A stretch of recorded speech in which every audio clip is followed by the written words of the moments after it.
జగన్మోహన్ రెడ్డి గారు పవన్ కళ్యాణ్ గురించి ఒక మాట అన్నాడు.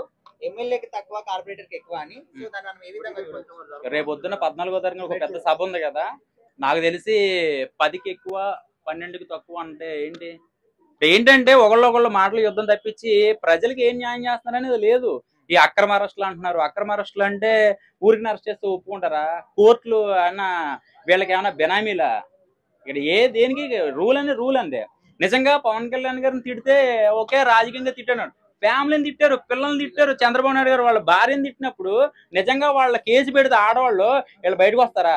మొన్నటిదాకా ఎలా వాగాడు, పిచ్చి కుక్కలా వాగాడు.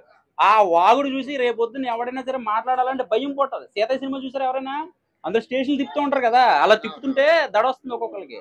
సో ఇక్కడ ఏంటంటే ప్రతి ఒక్కరికి ఫ్యామిలీ. పవన్ కళ్యాణ్ గారు వీళ్ళందరినీ ఫ్యామిలీని తిట్టలేదు కదా. అసెంబ్లీలో కూడా ఎప్పుడు కూడా అపోజిషన్ అంటే ప్రతిపక్ష పార్టీలో ఉన్న ఆడవాళ్ళని కూడా ఏదైనా అన్యాయం జరిగితే మేము సపోర్ట్ చేస్తున్నాం వాళ్ళు అంతలా మాట్లాడుతున్నారు. సో అది దృష్టిలో పెట్టుకుని రేపు పొద్దున ఉండాలి. అది ఇప్పుడు అంతా నోటీసుతో మాట్లాడినప్పుడు అందరూ ఒక్కొక్కరిని అరెస్ట్ చేస్తున్నారు. ఏమంటే ఒకటి గుర్తుపెట్టుకోండి, 11 గంటలకు అరెస్టు, 11 మంది అరెస్టు. ఓకే, కుదిరితే 11 సంవత్సరాలు అరెస్టులు ఉంటాయి, 11 సంవత్సరాలు జైలు శిక్షలు ఉంటాయి. సో ఇది గుర్తుపెట్టుకోవాలి. అంటే ఇప్పుడు రానున్న రోజుల్లో ఒకవేళ వైసీపీ గవర్నమెంట్ ఫామ్ అయితే మళ్ళీ వాళ్ళకి రివెంజ్ స్టార్ట్ చేస్తారు. రివెంజ్ కంపల్సరీగా ఉంటదండి. ఇప్పుడు 5 అరెస్టులు జరుగుతున్నాయి.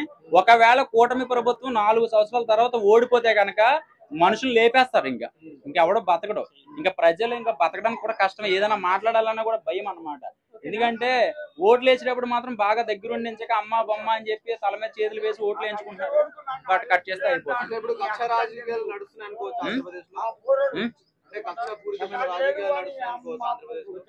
ఇక నాకు వినిపిస్తుంది మీరు అన్నది. కక్షపూరితమైన రాజకీయం కక్షపూరిత రాజకీయాలు అయితే చేయట్లేదని చెప్పారు అందరూ కూడాను. సో ఇక్కడ వాళ్ళు తీసుకునే పద్ధతి వేరు. రూల్ గా మాట్లాడాలంటే అక్కడ ఫ్యామిలీని తిట్టారు, వేరే వేరే కేసులు పెట్టారు.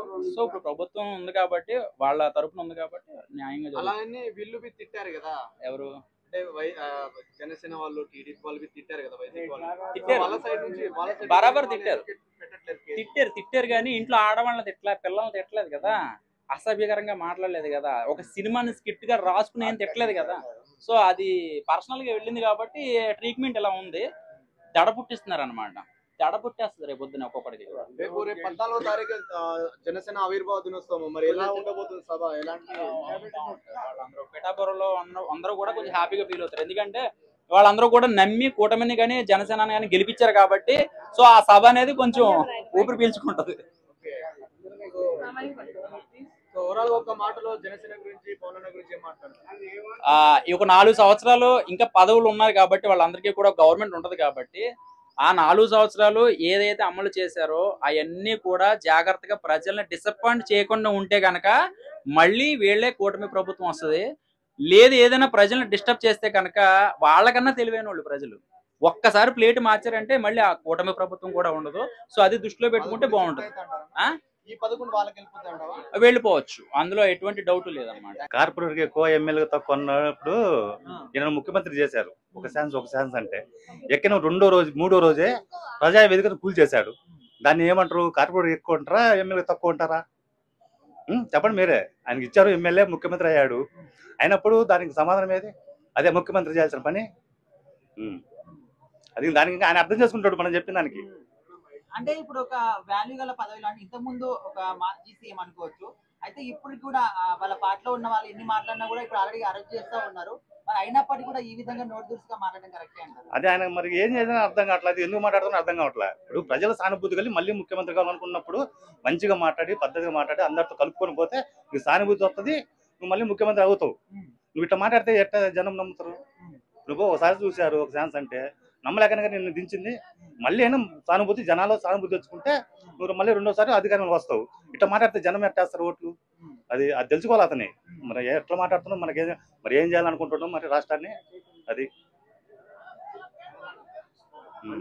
రోజుల్లో రాజకీయ పరిణామాలు ఎలా ఉండబోతున్నా అదే నేను చెప్పేది. ఇప్పుడు ఆయన ట్యాకులు చేయకుండా పద్ధతిగా మాట్లాడుకొని పద్ధతి తీసుకుంటే మళ్ళీ నెక్స్ట్ అధికారం వచ్చే ఛాన్స్ ఉంటుంది. ఇట్లా మాట్లాడితే జనం కూడా నమ్మరక. అది తెలుసుకోవాలని నేను చెప్తున్నా. అంటే పథకాల మీద కూడా సెటర్ లేసారు కదా, ఫ్రీ బస్సెస్ అందరూ అమరావతిని చూసొస్తారు అని కూడా. పథకాలపై మీరు ఏమనుకుంటారు? అది ఫ్రీ బస్ ఇంకా చెప్పలేదండి. ఇంకా అది ఏదో ఉగాదికి అన్నాడు, మార్చి 30 ఉగాది ఉంది. మరి అప్పుడు ఇస్తారో లేదో లేదు. ఇంకా కొంతమంది వద్దే అంటున్నారు ఫ్రీ బస్. అది ఎందుకని ఎందుకంటే ఇవన్నీ ఫ్రీ అంటే అసలే లాస్ట్ లోటు బడ్జెట్ లో ఉంది రాష్ట్రము. ఇవన్నీ ఇస్తే రాష్ట్రం అభివృద్ధి కావాలి ముందు.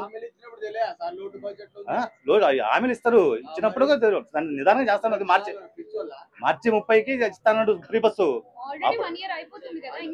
1 year అంటే ఇప్పుడు లాస్ట్ ఎంత ఉంది, అప్పుల్లో ఉంది. ఇప్పుడు పింఛన్ నెలకు 4000 ఇస్తున్నాడు, ఆయన ఇస్తున్నాడా? గ్యాస్ సిలిండర్లు ఇస్తున్నాడా? గ్యాస్ సిలిండర్ 2-3 పథకాలు అయినాయి, 2-3 పథకాలు జూన్ నుంచి అమ్మబడి ఇస్తా అంటున్నాడు, తల్లికి వందనం. నిదానంగా 15,000 ఇస్తారా? ఒకరికి 15,000 ఇస్తారా? అందరికి ఇస్తాడు అంటున్నారు. అందరికి ఎంతమంది ఉంటే అంతమంది పిల్లలు లేదు. జూన్ మన అసెంబ్లీలో నిన్న బడ్జెట్ కూడా 9,000 కోట్లు